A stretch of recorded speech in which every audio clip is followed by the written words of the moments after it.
जय श्री कृष्णा, राधे राधे। कार्तिक का मास चल रहा है और कार्तिक के मास में आंवला नवमी का विशेष महत्व होता है। तो इस बार आंवला नवमी 2025 में 31 अक्टूबर को मनाई जाएगी। ऐसा कहा जाता है कि इस दिन से ही सतयुग का प्रारंभ हो गया था।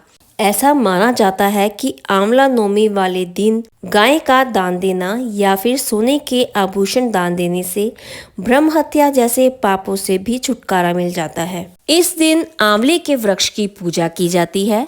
आंवले के वृक्ष की जड़ को दूध से सींचा जाता है, फिर उस पर कच्चा सूत लपेटा जाता है कम से कम 7 बार या फिर 108। आंवले के वृक्ष के नीचे ब्राह्मण को भोजन कराना और उसको कुछ ना कुछ यथासंभव दान देना विशेष फलकारी होता है। तो चलिए फ्रेंड्स, अक्षय पुण्य दिलाने वाली आंवला नवमी की कथा सुनते हैं। काशी नगरी में बहुत ही धर्मात्मा, दानी तथा निसंतान पति पत्नी रहते थे। वह पति पत्नी दोनों संतान के अभाव में दिनों दिन बहुत ही व्याकुल और मलिन होते जा रहे थे। कुछ समय पश्चात वैश्य की पत्नी से एक स्त्री ने कहा कि यदि तुम किसी पराये लड़के की बलि भैरव के नाम से कर दो तो यह पुत्र कामना तुम्हारी पूरी हो जाएगी। यह बात वैश्य के पास भी पहुंची, पर उसको यह बात अच्छी नहीं लगी। उसने अपनी पत्नी को यह सब करने के लिए मना कर दिया, लेकिन वैश्य की पत्नी इस बात को भूल ही नहीं पा रही थी। उसके दिमाग में निरंतर यह बात चल रही थी। फिर उसने मौके की तलाश की। एक दिन एक लड़की कुएं पर पानी भरने के लिए आई। वैश्य की पत्नी ने भैरव देवता के नाम पर उस कुएं पर आई हुई लड़की को कुएं के अंदर धकेल दिया। वह लड़की कुएं में डूबकर मर गई। इस हत्या का परिणाम बहुत ही उल्टा हुआ। लाभ की जगह उसको बहुत ही हानि हुई। उस वैश्य की पत्नी के सारे शरीर पर कोढ़ हो गया और वो लड़की प्रेत आत्मा बनकर उसको सताने लगी। ऐसी परेशानी देखकर वैश्य ने कारण पूछा कि ये सब क्या हो रहा है। तब वैश्य की पत्नी ने उसको सारी कहानी कह सुनाई।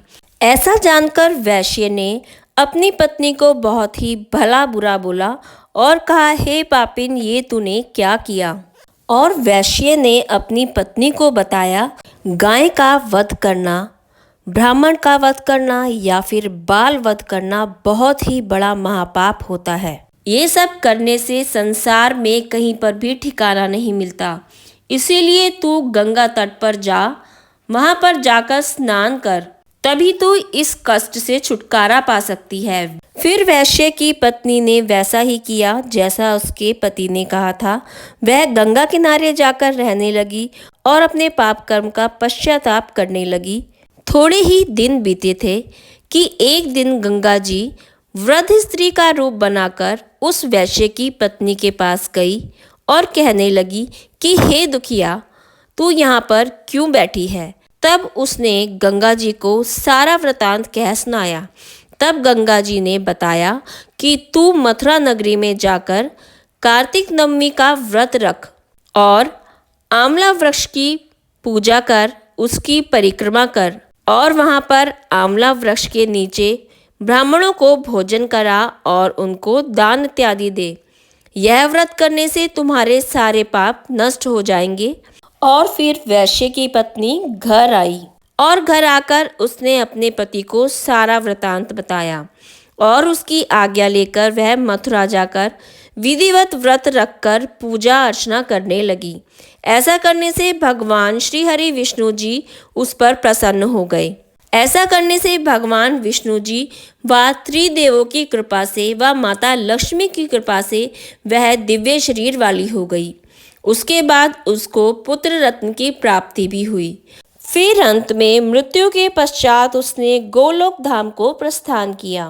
आंवला नवमी का यह व्रत अक्षय पुण्य की प्राप्ति देता है, यानी कि इस दिन आप जो भी कार्य करेंगे वो 100% होकर आपको वापस लौटेगा। अगर आप अच्छे कार्य करेंगे तो वो भी आपको 100% होके वापस लौटेंगे। अगर आप इस दिन कोई भी बुरा कार्य करते हैं तो वो भी आपको 100% होकर ही वापस आएगा।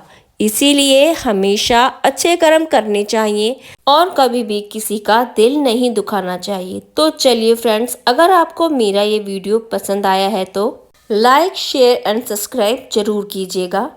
इससे हमें पता लगता है कि आपको हमारे वीडियो पसंद आ रहे हैं और हमारा हौसला बढ़ता है।